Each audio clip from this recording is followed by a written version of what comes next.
لک الحمد یا اللہ، الصلاۃ والسلام علیک یا رسول اللہ، اما بعد۔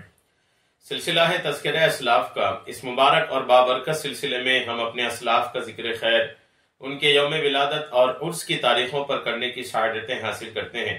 آج جس عظیم الشان شخصیت کا ہم ذکر خیر کرنے جا رہے ہیں وہ ہیں خطیب مشرق، پاسبان ملت، بانی مدارس کثیرہ و دارالعلوم غریب نواز الہ آباد، ایڈیٹر ماہنامہ پاسبان الہ آباد و ہفت روزہ تاجدار ممبئی، حضرت علامہ مولانا مشتاق احمد نظامی نبر اللہ مرقدہ کی آج ذکر خیر کرنے کی ہم سعادتیں حاصل کر رہے ہیں۔ آج آپ کا ذکر خیر ہم اس مناسبت سے کر رہے ہیں کہ 8 ربیع الثانی، 8 ربیع الاخر حضرت کے یوم عرس کی تاریخ ہے۔ ربیع الاخر کا مبارک مہینہ ہے۔ اس مبارک مہینے میں جہاں پر پیران پیر روشن ضمیر سرکار غوث پاک رحمت اللہ تعالی علیہ کے یوم عرس اور عرس کی تاریخ ہے، ویسے ہی الحمدللہ دیگر بزرگان دین کی بھی عرس کی تاریخیں میں ہیں۔ انہی میں ایک ہماری خطیب مشرق پاسبان ملت کی ذات بھی الحمدللہ کہیں سے بھی محتاج تعارف نہیں۔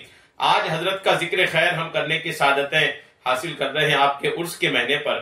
موضوع بہت پیارا ہے، پاسبان ملت کی مجاہد ملت سے محبت۔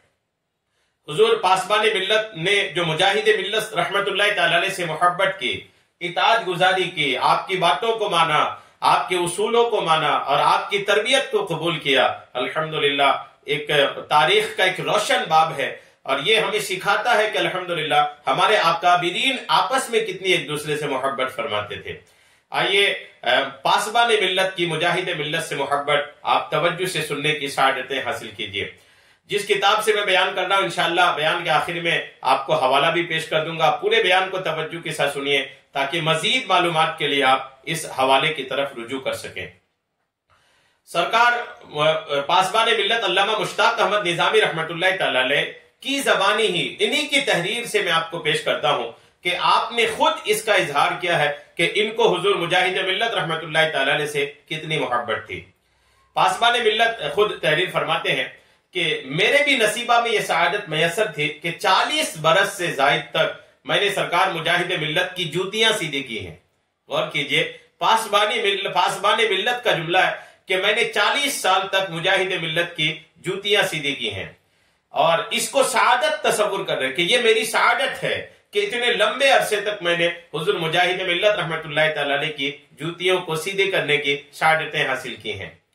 فرماتے ہیں کہ ابھی میری عمر مشکل سے 11 برس کی رہی ہوگی۔ پاسبان ملت فرماتے ہیں کہ ابھی میری عمر مشکل سے 11 برس کی رہی ہوگی کہ والد ماجد مرحوم نے رجب المرجب میں آستانہ غریب نواز پر حاضری دلائی اور 10 شوال کو سرکار مجاہد ملت کے قدموں میں ڈال دیا۔ میں بجا طور پر کہہ سکتا ہوں کہ میرے فکر و شعور نے مناظرہ کی گود میں اپنی آنکھ کھولی ہے۔ مجاہد ملت کی صحبت، ان کی تربیت کا ان کو یہ فائدہ ملا کہ فرماتے کہ میں بجا طور پر کہہ سکتا ہوں کہ میرے فکر و شعور نے مناظرہ کی گود میں آنکھ کھولی ہے۔ اس عرصہ میں صرف 2 مناظرہ ایسے ہیں جس میں شریک نہ ہو سکا، ایک کمہار ٹولی ضلع پورنیہ اور کٹک۔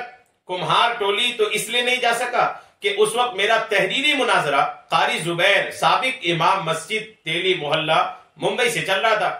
محافل محرم سے متعلق میں نے مسلسل 5 سال تک تیلی محلہ میں تقریر کی تھی۔ یہ اسی تحریری مناظرہ اور تقریر کا نتیجہ ہے کہ وہ مسجد آج سنیوں کے قبضہ میں ہے۔ فالحمدللہ علی ذالک۔ اور کیجئے وہ تحریری مناظرہ اور تیلی محلہ کی مسجد الحمدللہ آج جو سنیوں کے ہاتھ میں ہے، یہ خطیب مشرق پاسبان ملت حضرت علامہ مشتاق احمد نظامی رحمت اللہ تعالی علیہ کی کوششوں کا نتیجہ ہے۔ اس سلسلے میں باسو بھائی رضوی کی بھی خدمات لائق تحسین ہیں۔ پاسبان ملت فرما رہے ہیں خدا انہیں خوشحالی عطا فرمائے۔ فرماتے کہ چنانچہ مولانا خلیل الرحمان صاحب مظفر پوری پورنیہ سے ممبئی پہنچے تاکہ کمار ٹولی کے مناظرہ میں شرکت ہو سکے۔ میں نے صورتحال پیش کی، یعنی کمار ٹولی کے مناظرے میں کیوں شرکت نہیں ہو سکے، اور کمار ٹولی کے مناظرے میں یاد رکھے گا کہ آگے کون تھے، کیسے تھے، آپ سنیے۔ مولانا خلیل الرحمان صاحب مظفر پوری پورنیہ سے ممبئی پہنچے تاکہ کمار ٹولی کے مناظرہ میں شرکت ہو سکے۔ پاسبان ملت فرماتے ہیں کہ میں نے صورتحال پیش کی کہ اس وقت قاری زبیر سے میرا تحریری مناظرہ چل رہا ہے، اگر میں اس وقت چلا گیا تو بہت بڑا مذہبی نقصان ہوگا۔ چنانچہ جملہ تفصیلات کے ساتھ میں نے سرکار مجاہد